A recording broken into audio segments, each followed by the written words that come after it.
Good morning. Barry Bryson again, thanking you for joining me for another 5 good minutes with the Word. We're in Psalm 119. We're up to the letter P in the alphabet, the Hebrew letter Pe, which if you turn it around and write it from left to right, looks a lot like our letter P. Anyway, we yesterday were talking about a young man who was beginning to become impatient with God. In the section before the section we talked about yesterday, he was on this knife's edge in which he was afraid of God's judgments because he did not trust himself to do the right thing. And the pressure on him to do the wrong thing, and there are so many ways to do the wrong thing, was so great that he didn't trust himself. Well, he passed that test, and yesterday he's telling God, I passed this test. It's time for you to do something about this. I don't know whether God has, but by the time he writes this 8-verse section, these 8 couplets, all beginning with the letter Pe, he's in a much better place. Earlier I compared this to cognitive therapy. Kind of writing your way through this, and I don't mean that in a flippant way. I think it really is. I'm not a therapist. My brother is. He's a PhD, college professor. Maybe I need to suggest this to him because his first undergraduate and first graduate degree are Bible degrees. So maybe I need to tell him, hey, you should write a book on Psalm 119 as an ancient example of cognitive therapy, because I think that in a way it is very much so that a man working himself through his issues by firmly grounding himself in God's word, listening to God, and speaking to God by writing this song to him, by engaging in a conversation with God and writing it down. Let's read this section. It has so many connections to so many things, to the priestly blessing from the book of Numbers, and as well to maybe to a song by Bobby Troup written 3,000 years later. I don't know. Anyway, let's read these verses. Psalm 119, verse 29. Your testimonies are wonderful, therefore my soul observes them. The unfolding of your words gives light, it gives understanding to the simple. I opened my mouth wide and panted, for I longed for your commandments. Turn to me and be gracious to me after your manner, your way, with those who love your name. Establish my footsteps in your word, and do not let iniquity have dominion over me. Redeem me from the oppression of man, that I may keep your precepts. Make your face shine upon your servant, and teach me your statutes. My eyes shed streams of water, because they do not keep thy law.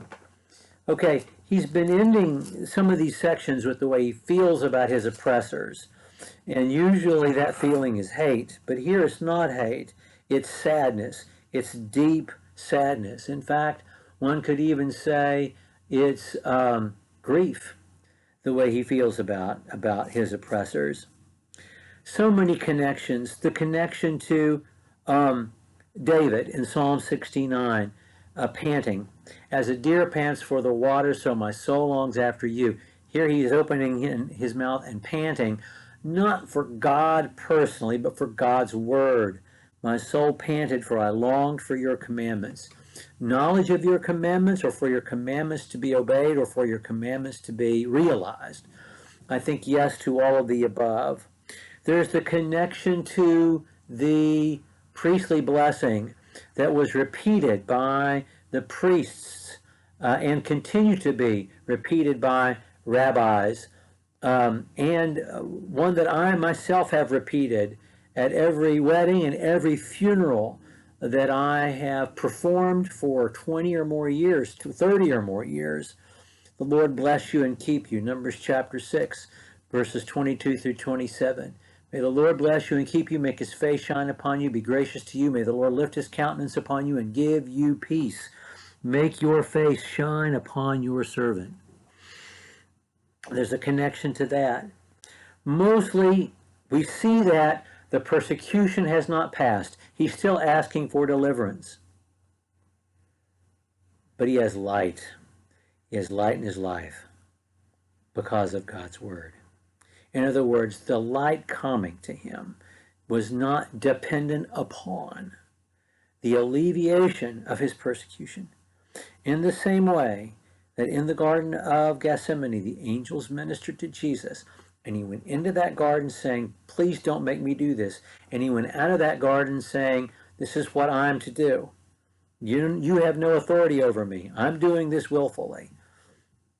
This young man has been seen through this dark hour, not because his persecutors have gone away, but because God has given him confidence and joy through God's own word.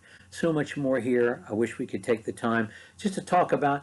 It's not only structured as an acrostic, it's not only structured by the use of repetitive vocabulary words, but it is woven in and out with themes that continue to connect with each other.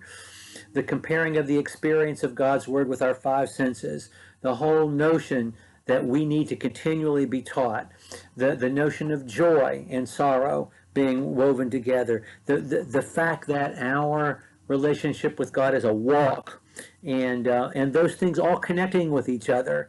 That's all here. That's all here in this section and in each of the sections.